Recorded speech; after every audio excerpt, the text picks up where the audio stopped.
નમસ્કાર, આપ જોઈ રહ્યા છો India TV 365 news channel. Dhanera તાલુકાના હિંમત ગામે રસ્તાની સમસ્યાનો ક્યારે આવશે અંત?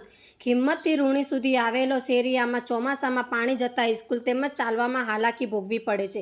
ગ્રામજનોએ જણાવ્યું કે વર્ષો વીતી ગયા છતાં હજુ સુધી રસ્તાના સમસ્યાનું નિવારણ આવ્યું નથી। રૂણી ગામ જવા માટેનો જૂનો માર્ગ હિંમત મેવાડા રોડથી રૂણી ગામ જવા માટેનો શેરિયાઓની પાક્કા રોડની માંગ હતી, પણ છતાં હજુ સુધી કોઈ નિવારણ આવ્યું નથી। ગ્રામજનોએ જણાવ્યું કે અમારા આ રોડ પાસ થઈ ગયો હોવા છતાં કેમ આ રોડનું કામ ચાલુ કરવામાં આવ્યું નથી। આ શેરિયામાં ઘૂંટણ સમાન તેમજ કમર સુધી પાણી ભરાઈ જવાથી સ્કૂલ જતા નાના બાળકોમાં તેમજ દૂધ ભરાવા જતા પશુપાલકને હેરાનગતિ થાય છે। આ રસ્તાનો તાત્કાલિક નિવારણ આવે તેવી ગ્રામજનોની માંગ। જોતા રહો ઇન્ડિયા ટીવી 365 ન્યૂઝ ચેનલ।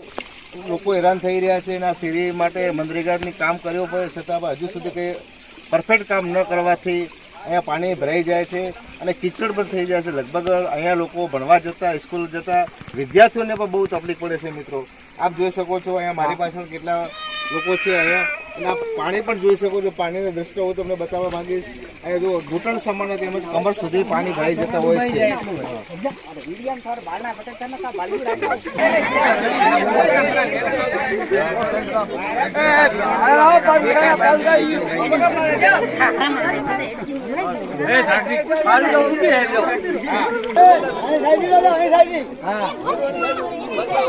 મનરેગામાં કામ થયું બરોબર એ તો કહેવાય તમારા જિલ્લામાંથી આવશે। હવે જિલ્લામાંથી જ્ઞાનીબેને હમણાં રોડ પાસ કર્યા છે બરાબર, તો એમાં જ્ઞાનીબેનને રોડવાળામાં રોડ મારા સરપંચે હું તો ભૂલી ગયો, તો રિંકુબાને લઈ અને હું ધનેરા જઈને ટીડીઓમાં રિંકુબાને લઈ જઈને ટીડીઓમાં ડાયરેક્ટ અંદર એન્ટ્રી કરાવી અને રોડનું માપ કરાવ્યું। તો સરપંચે દારૂ બારે તો કે તમારું ખાલી સૂચન આપ્યું છે, બાકી સર્વે તો કે બીજે થઈ ગયું।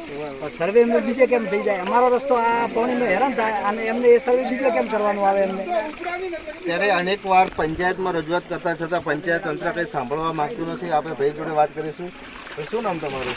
ભાવભાઈ દેસાઈ। ભાવભાઈ દેસાઈ, તમે કેટલી વાર પંચાયતમાં અરજી કરી? પંચાયતમાં સરપંચને 5 થી 6 વાર કીધેલું અને હમણાં કીધું કે હું ફેરા 2-4 નોખી દઉં। હવે 2-4 ફેરાથી શું થવાનું?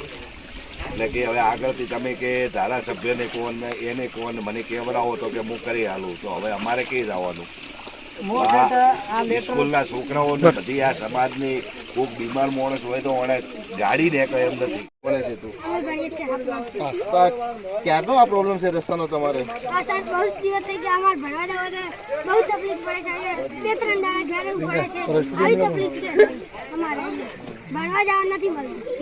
અહીંયા લોકોને આવું બાળક છે, બાળકને ભણવાની બહુ ઈચ્છા છે, પણ છતાં વરસાદના માહોલ આવે ત્યારે આ લોકોને રજા મૂકવી પડતી હોય છે। આપ જોઈ શકો છો મારી પાછળ અહીંયા બહુ બધા બેન પણ ઉભેલા છે। બેનને આપણે વાત કરીશું। બોલો બેન, શું તકલીફ છે રસ્તા વિશે તમને? થોડો ઉતવાળું બોલો। ગામમાં જવાનું હોય તો તકલીફ થાય, બીમાર વ્યક્તિ હોય છે ગામમાં જવાનું હોય તો તકલીફ થાય છે, બધાને તકલીફ થાય છે। આ રસ્તો દર વખતે પાણી આવું ભરાઈ જાય છે? દર વખતે 10 સાલથી અહીંયા ભરાય છે। કોઈ હું સરપંચ જોડે 5 વખત થઈ હતી પણ એની કોઈ સાંભળ્યું નથી। વારંવાર રજૂઆત કરવાથી હજુ સુધી સરપંચની કોઈ કાર્યવાહી કરવામાં આવી નથી અને તાત્કાલિક ધોરણે આ રસ્તાનું કાર્યવાહી કરવાય તેવી આ ભાઈ ગ્રામજનોની માંગ છે।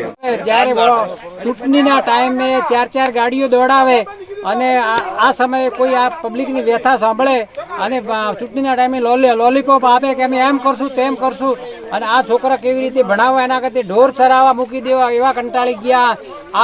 આ રસ્તા ઉપર વસ્તી વધારે એટલે ચૂંટણીના સમયે ગાડી ઉપર ગાડી આવે અને આજે કોઈ સાંભળવા તૈયાર નથી।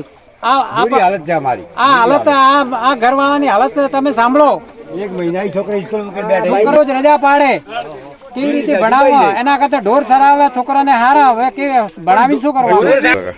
હા સાહેબ, પાણીની સમસ્યા કોઈ છોકરા ભણી શકતા નથી। અમારા ખેતરમાં બહુ મોટું નુકસાન છે, 3 બચ્ચા ડૂબાઈ ગયા, 5 બોરી માં અનાજ બગડ્યું હોય અને હાલ અમારા ખેતરના સીધા દેખાતા નથી અને આ તો વધેલું ને વધતો તો કોઈ રહેતી જ નહીં। બહુ મોટું નુકસાન છે અને શું કરીને જીવવાનું અમારે? હા, અંધારામાં રાખીને બેઠા, હકીકત આ રોડ અમારો ઓર્ડર આલેલો બીજે આપી દીધો છે। હવે જો અમે બરાબર દૂધનું પાણી ભરાવે કેવી રીતના આવે કેડે કેડે અમે પાણી પડ્યું બરાબર અમારા બાળ બચ્ચાનું પેટ ભરાવે છોકરાની જિંદગી બગડે, અમારી